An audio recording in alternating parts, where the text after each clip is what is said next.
Jules is pissing me off right now. That is just such wasted potential for her character.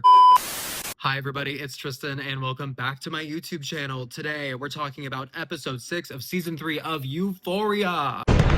Y'all, I have to tell you, this was probably the most Euphoria episode of season 3 that we've had so far. Finally having an episode that has an origin story for one of our characters felt like so necessary. Like, we genuinely haven't had one all season. In seasons past, we had like, I don't know, 3, 4 at least. And I know we don't have that many new characters to touch on that fully, but we could have gotten a Lori one by now too. And not only did this episode have an origin story that made it feel like old times, this episode was arguably, to me, probably the most grounded episode of this season that we've had so far. This season to me so far has been very sensationalist. It's been very all over the place. It's been very chaotic and in some parts kind of slow. Like, overall, I don't have a lot of beef with it, to be honest, but one of my biggest gripes was the fact that it just doesn't feel as soulful as it has in the past. That shit got me so hot! This episode changed that for me. Not only with Alamo's backstory, but with all of this stuff with Rue. Extremely poetic. So join me for this little ride while we dive into this episode, and if you're feeling feisty, subscribe, leave a like, leave a comment. If you have something to say, say it. Say it. And if you disagree with anything that I'm saying,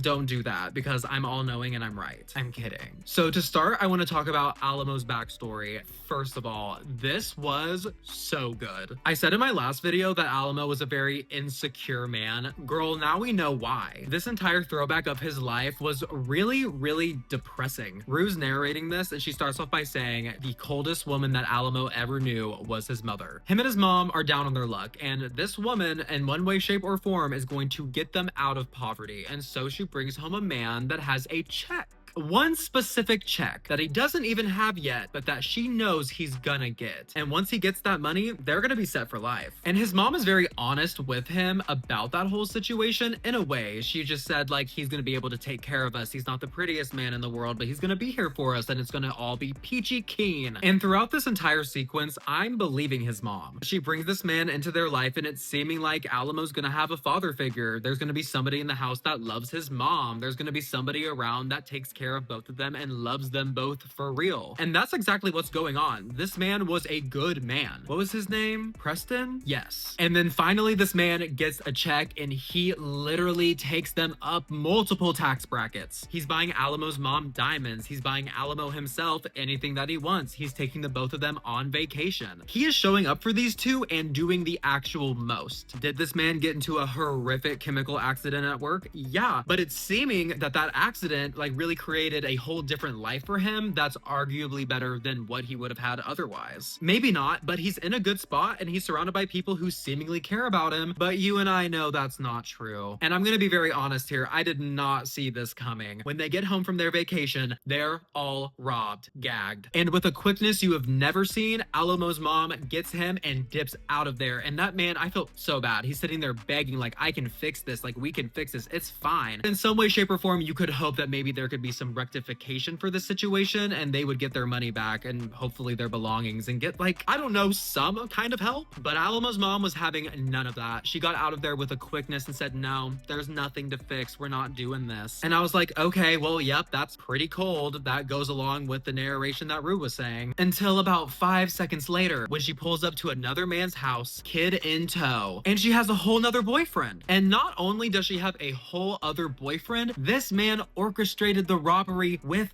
her. She had her own shit stolen. Not only her stuff, everything. She used a kind-hearted man to enrich herself, and like, is she doing it to set up her child? Maybe. Does she really care that much? I don't know. She is like so damn selfish. Whether or not Alamo was really in the forefront of her thought with all of that, I don't know. Probably, but it was really for herself because the man that she went to is arguably so much hotter. She wanted her cake and she wanted to eat it too. She said, I want all the riches from this other dude, and I want the fine face from the dude who can't give me riches unless he steals them. And this was so heartbreaking to see because Alamo and Preston had really become close. Like, that man was becoming a father figure to Alamo, and his mom ripped that away from him for no reason, just to have the same type of lifestyle with a different man who is probably way more sucky. And I don't think that is a far stretch. He literally helped orchestrate this whole thing. Like, if there was a metaphorical totem pole of men, he is not at the top. So yeah, I really love that entire sequence. I think that was really telling on why Alamo is the way he is. He is so defensive. He is so insecure, and it all stemmed from his mom conning him. The con was for the man that she like stole the money from and everything, but she conned the hell out of her son. An awful thing to do, but that actress, hey, real good performance. I don't know who you are, but like I do now. And through this, you also get to see why Alamo is so obsessed with Westerns like he was as a kid, and I feel like he has just latched onto that as an anchoring point for himself to create a world that he can like control and that he feels comfortable in. Love it. And like Rue said, he will never let a bitch get the best of him again. And let's go ahead and talk about Rue. I actually have a couple things that I want to say about her, and it's not just about her, but it's just we're gonna talk about Jules and her. What is Jules doing here? I literally have no more to say this episode about it than I did last episode. I don't know what her arc is. I don't know what Jules' entire point of being here is. I don't know what's going on for Jules. I don't know what the end point is for Jules. And that's like such an annoying thing to have to keep saying because I love Jules as a character, but this season she's literally done nothing. I'm just gonna jump in here and say something that annoyed me. Jules, how are you going to, in the last episode, tell Rue to be like more confident, to take what she wants? Like, if you want to kiss me, come do it. You want me? Make me yours. And then she does come to you, proclaims some type of actual feelings and intention towards you, and then you get defensive. And I understand, like, Rue is not the most trustworthy person, but like, you need to be steadfast in whatever you're saying. You're switching up left and right. You're as reliable as she is at this point. Because she's sitting there proclaiming her feelings for you and like saying all the right things that at least she feels that way. And then you're kind of shooting her down, which like, why? You literally told her to not. You literally told her the exact opposite thing last episode, and then she gets kind of pissed about it. She gets defensive about it, and she says some things that probably could have been said a little different, but they're not wrong, girl. You've literally been in this penthouse all season painting random things, and you're just some man's sex toy. It's terrible to watch. You could be doing so much more for yourself. And I think it's safe to say that Rue struck a chord there, because then Jules turns around and slaps the shit out of her. That line was kind of iconic though. She really said, "You should probably get out of my painting."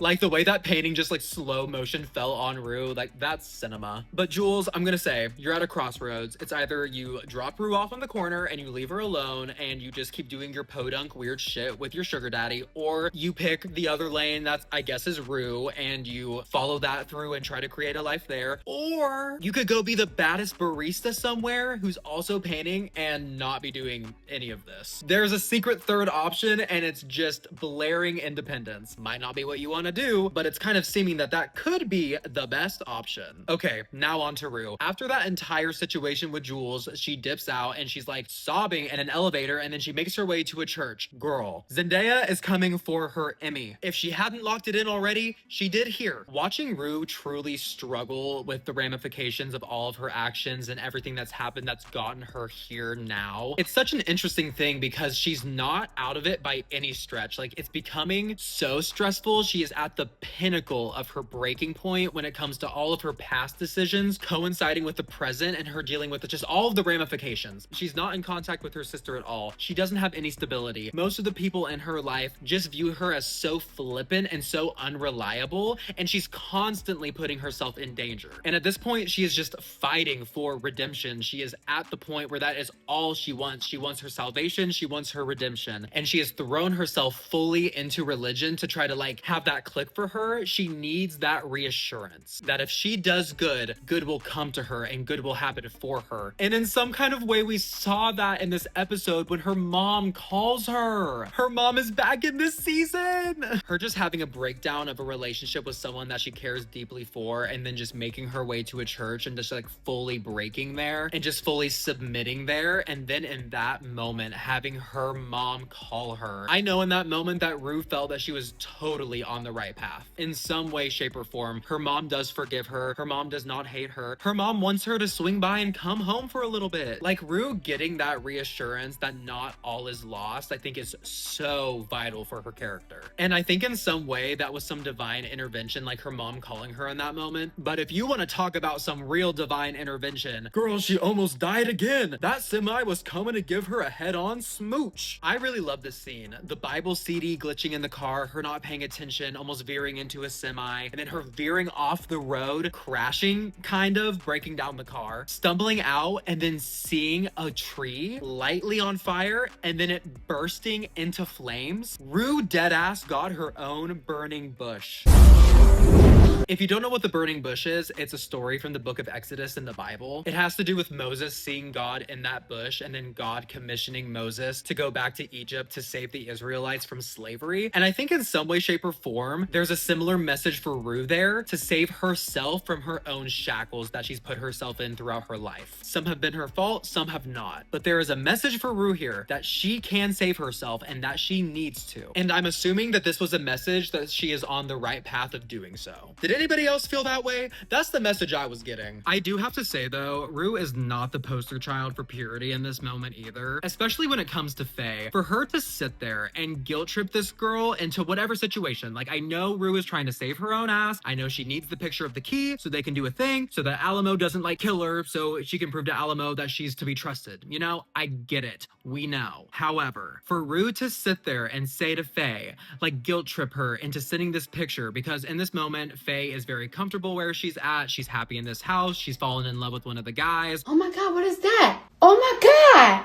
What is that? And she doesn't want to screw them over. Rue hits her with the fact that the last time she had a junkie boyfriend, that man was the reason that Fez went to jail. And Rue was like, Fez was such a good friend to you, and this whole situation screwed him over and sent him to jail, so like, you need to be a good friend to me right now and save me and help me. And Faye ends up doing it. I just think it's very ironic that Rue is sitting here saying all of this while she is currently actively doing the exact same thing that Faye's junkie ex did. He was trying to save his own ass, so he threw Fez under the bus. Right now, Rue is in the process of trying to save her own ass, whether it's through trying to prove to Alamo that she could be trusted, or trying to prove to the feds that she can like get all this information to blow up their whole operation and so Rue can get immunity for shit. Especially that last one, like Rue, you are working with the cops to screw over Lori and everyone in that house. Faye's ex-boyfriend did the exact same shit. So yeah, I just think it's so ironic that she's sitting here saying all of this when like everything that she's doing is going to screw over Faye too. Fez got sent to jail because Faye's ex-boyfriend did all that bullshit. Faye's probably gonna get sent to jail because Rue's doing all of this bullshit. To what? Save your own ass. Same shit, different font. So I guess moral of all of that is, Faye, I'm so sorry. I feel bad for you because Rue is literally sitting here being like super hypocritical, but she needs to not go to jail for 20 years and needs to not be killed by Alamo at any point. So yeah, sorry girl. Speaking of Rue trying not to get killed currently, like that whole scene with Alamo and Bishop, whenever Bishop dropped that rat in front of her, I was like, could you be like a little bit more clear with what you're trying to say? Dropping a rat in front of Rue right now? Bishop is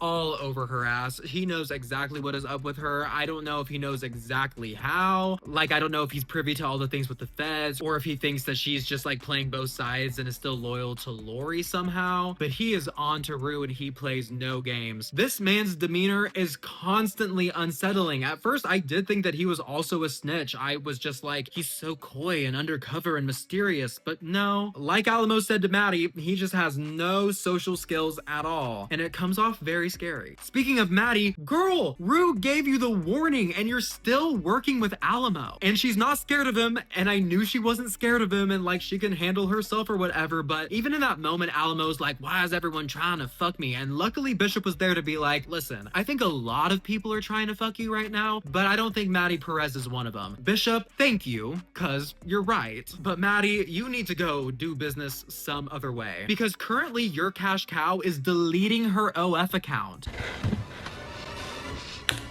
Without your knowledge, like, okay, is this a good opportunity for Cassie? Could this get Maddie a lot of money? Sure, but I think OF is much more lucrative, you know? So yeah, I think all I really have to say about Maddie in this episode, there wasn't enough of her for my liking, but I think she needs to be a little bit more on top of her girls so they don't make stupid decisions like cut the money off completely, you know? But actually, let's talk about this opportunity that Cassie has. Girl, unless you're gonna have a mental breakdown every time you're on camera, like a genuine mental breakdown, I don't think you're gonna be able to keep this series regular position. Like, congratulations to you for once again just being able to swindle your way into a better position. Girl, you literally got a bigger part on the show from improv. We all know that wasn't improv. We all know you were having a psychotic break. But Lexi's bosses took that hook, line, and sinker, so claps for you again, I guess. Damn, you know, in some kind of way, Cassie might be the luckiest girl in the world. And Lexi just has to be so over it in this moment. Like, she's actively trying everything she can to undermine Cassie, and it's not working. Cassie just keeps one-upping the situation and getting what she wants out of it. It's so insane to watch. And I also think it's interesting because Cassie and Jules both had opportunity through Lexi, and Jules also had a fumble. She was not able to like reclaim the moment and make it work for her at all. She got removed from the project as far as I know. Cassie though, she has been able to spin every problem she's had in these moments into her favor. And I think that has to be so annoying for Lexi because Lexi purposefully brought Jules into that world to give her an opportunity, and then Cassie just used Lexi's name to get her a part in general, or an audition rather. But I will say, Lexi did not get totally screwed over in this moment. Through this, Lexi is now getting the opportunity to write Cassie's character's like entire arc. Y'all, I am loving this plot. This is such a season 2 callback. The last time Lexi wrote something was the play in season 2, largely surrounding Cassie's actual life.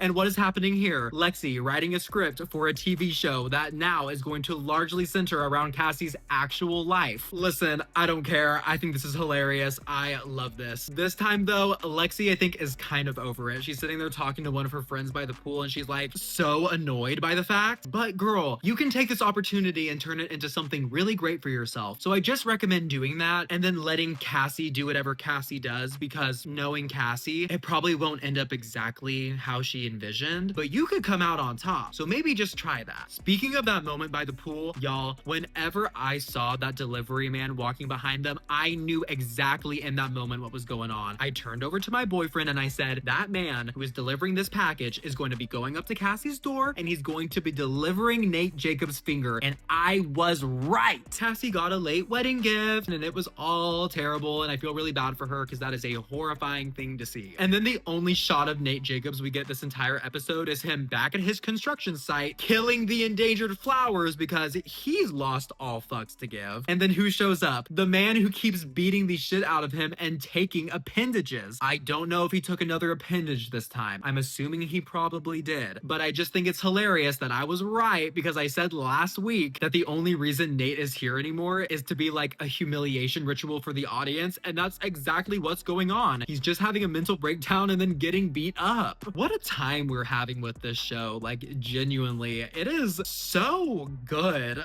and so stupid in some parts, like so annoying with some of the things they're doing. But y'all, once again, I'm having a really good time. I have to say, this was probably one of the better episodes this season for me personally. Alamo's backstory, all of this divine intervention stuff for Rue, like I'm really loving what's going on with Rue right now, and all of the symbolism and just, I don't know, all of the moments with her are really hitting for me. Jules is pissing me off right now. That is just such wasted potential for her character. Nate is a character in the show. Still love Maddie down to the moon and back. I just wish we had seen her way more in this episode. She was serving though. Let's be so clear about that. She looked so good this episode. She looks good every episode, but I just have to say it. And this stuff happening with Lexi and Cassie, that is a major callback to the play of season 2. I don't know. I'm loving it. I hope Lexi gets writing credits all over LA Nights. And you know what? Sure, Cassie, you can be rich and famous, but only if you leave Nate. And she knows she's in the wrong there. She was literally having a genuine mental breakdown about like, oh my gosh, this is the position of life I'm in, and it's all because of my terrible decisions before and screwing over my best friend. Girl, you're right. And that's why I think you're gonna get some karma and you're gonna get screwed over, because like somewhere in that contract, you were not allowed to delete your OF or do anything without Maddie's permission, because she owns you now, low key. I think we know that. She might not know that, but we know that. Anyways, y'all, I'm loving this season. I really enjoyed this episode like a lot. I love where we're going. I love what's happening. I feel like we're really picking up some speed now. I have my gripes for sure, but overall, this season, its vibes are doing something for me. Like, it feels solid and way more put together after this episode specifically. Do you agree with that? Do you disagree with that? Once again, let me know. We can have an open and honest conversation here. Anyways, y'all, thanks Thanks for hanging out again and doing another Euphoria recap with me. I always have fun doing these, and I hope you're enjoying them just as much as I'm having fun doing them. And for the sake of the vibes and showing some love, leave a like, leave a comment, subscribe if you're feeling crazy. It helps to push me out into the ether that is the YouTube algorithm. So if you had a good time and you'd like to come back, you know, let me know in the way of clicking a button. Thanks for hanging out, y'all. I appreciate you, and I will see you all in the next one. Bye. This isn't actually Coke.